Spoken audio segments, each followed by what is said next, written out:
ये जो variety of bird आप देख रहे हैं, इसको टर्की बर्ड कहते हैं। ये जो दिख रही है ना, ये टर्की, ये एक नॉर्थ अमेरिकन ब्रीड है। और ये जो वेराइटी है इसकी, ये बहुत इंटेलिजेंट ब्रीड है और ये ओमनीवोरस होती है। ओमनीवोरस का मतलब ये है कि ये मीट भी खाते हैं, घास भी खाते हैं। और ये किसी भी बहुत इंटेलिजेंट ब्रीड रहती है। तो चलो इधर आ जाओ मेरे पास, डर नहीं है अभी ये, क्योंकि कल ही आई हैं ये। और इनको जो मैं लेकर आया हूँ, ये लेकर आया हूँ थ्रू NH52। अब ये NH52 क्या है? NH52 एक हाईवे है जो नॉर्थ को साउथ से कनेक्ट करता है, साउथ को नॉर्थ से कनेक्ट करता है। और ये चालू होता है संगरूर पंजाब से अंकोला कर्नाटका तक। ये 2317 किलोमीटर का एक स्ट्रेच है जो नॉर्थ को साउथ से कनेक्ट करता है। इसी तरह अगर आप देखें NH1 अगर आप देखेंगे तो ये NH1 ऊपर है जम्मू कश्मीर में, और ये कनेक्ट करता है यूरी और लेह लद्दाख। 534 किलोमीटर्स का ये स्ट्रेच है। और यूरी और लद्दाख थ्रू कारगिल, श्रीनगर, यहाँ से होते हुए ये लद्दाख पे जाता है, यूरी से चालू होता है। और जो कॉरिडोर ईस्ट को वेस्ट से कनेक्ट करता है उसको ग्रैंड ट्रंक रोड है। ग्रैंड ट्रंक रोड के बारे में आपने सुना ही होगा, बहुत पुरानी रोड है, शेर शाह सूरी ने बनाई है। और ओवर 3000 किलोमीटर का ये स्ट्रेच है। और ये चालू होती है चिटगोंग बांग्लादेश से लेके पेशेवर से अफगानिस्तान तक होते जाती है, तो अफगानिस्तान काबुल तक जाती है। सो ये जो ग्रैंड ट्रंक रोड है stretches from Chittagong Bangladesh to Kabul Afghanistan. Very old road.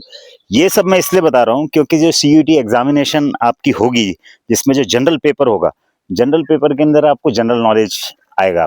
तो आपको सारी चीज़ों के बारे में पता होना चाहिए, बर्ड्स, एनिमल्स, ओमनीवोरस क्या होता है, जो प्लांट भी खाए, जो मीट भी खाए। उसके अलावा NH नेशनल हाईवेज कौन कौन से हैं, किसने बनाए, शेर शाह सूरी ने बनाया था, ग्रैंड ट्रंक जो जिसे बोलते हैं।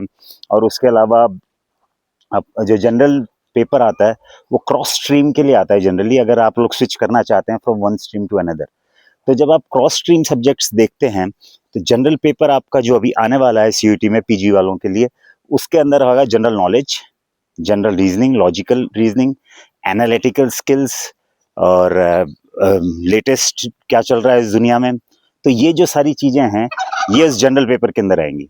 तो जनरल पेपर के अंदर आपको इन सारी चीज़ों की जानकारी रखनी है, और अभी से आप मॉक टेस्ट करते जाइए, ताकि 8th को अगर पेपर है तो you still have sufficient time to clear your general paper test. तो जनरल पेपर के अंदर आप जनरल नॉलेज के बारे में ऐसे ही जानकारी ले लें कि बर्ड्स कौन से, एनिमल्स कौन से हैं, कहाँ का नेशनल एनिमल क्या है, नेशनल बर्ड क्या है, कौन सी कंट्री का, नेशनल हाईवेज कौन से हैं जो कहाँ से कहाँ तक स्ट्रेच होते हैं।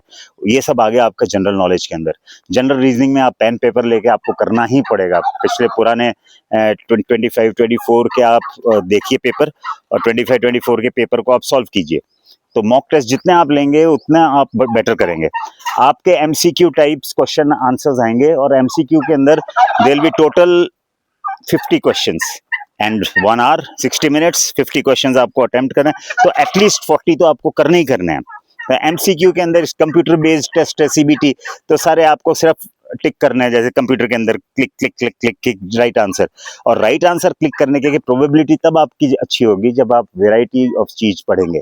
सो 50 मार्क का पेपर है, 60 मिनट्स आपके पास हैं, 50 क्वेश्चंस हैं, 40 आपको अटेम्प्ट करने हैं, और जनरल नॉलेज आपको वाइड वो चाहिए। अब जैसे टर्की बर्ड है, अब ये टर्की बर्ड को अब देखिए कितना सुंदर बर्ड है ना। अब ये जो बर्ड है बहुत इंटेलिजेंट भी है, सुंदर के साथ साथ। पर इसके बारे में क्या आपको जानकारी थी कि ये ओमनीवोरस है, नॉर्थ अमेरिकन है? इसी तरीके से बर्ड्स और एनिमल्स, इनके बारे में आप अच्छी जितनी जानकारी रखेंगे उतना आप सक्सेसफुल होंगे आपके जनरल टेस्ट के अंदर। तो आप तैयार हो जाइए अपने जनरल CUET जनरल टेस्ट के लिए।